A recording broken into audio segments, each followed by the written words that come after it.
There are a lot of programs on the calculator for the quadratic formula, and the problem is they all just give you the answer. If you want the answer, you can just go to a graph and calculate the roots. They don't really do as much for you as you would like, and a lot of them can't determine between complex and real roots, one root or two root. So I really wanted to write a program here that showed everything. What type of roots we're looking at, so you can compare to the graph, and not just give the decimal answer. Leave it as a general form of a root, some number plus or minus something divided by the denominator, and that way you can determine what exactly is going on that particular quadratic function. So I'm going to show you the program first, and then I'll run it just to see what the output's going to be. So here I have the prompt A, B, and C, because all you need are the coefficients and the constants. And the first thing I do is I clear the screen, because you'll notice later the output is designated to specific spots, so you can actually see the entire fraction and not just the decimal. So I decided to call the discriminant D, and as we go through, there's a couple if statements that make it I think a lot more accurate. So the first one is if D is 0, and that's when you have a double root. So the quadratic equation that you're solving only has one answer, it just happens to be a double root. And if you notice, the output commands that I use designate where on the screen I want each particular output to be. So to start, x equals, then the next line, negative b, and there is no discriminant, the discriminant 0, so all you need is the denominator after that, which is 2a, that I have a couple lines down. Now the next case is if d is greater than 0.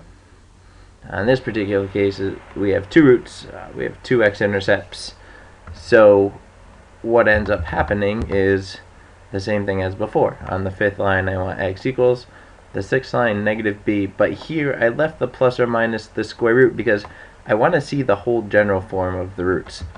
So coming on down, I did call the discriminant d, so I have plus or minus the discriminant d. These subtraction signs, that's just the fraction. You'll see on the output that I wanted to leave it as a fraction. And finally I divided by 2a. The last part, if you notice, I had an if-then, an if-then.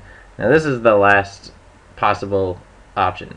We can have it greater than 0, we can have it 0, or it's less than 0. So you don't even have to specify that it's less than 0. You can just use else. And I also put in the absolute value of d to be e, because when we're talking about complex roots, the calculator doesn't always like the fact that we're taking the square root of a negative number. So you'll see later on I accounted for that by taking an I out in front of the square root. So I had to call the absolute value of our discriminant e, and it's going to display that we're talking about complex roots here.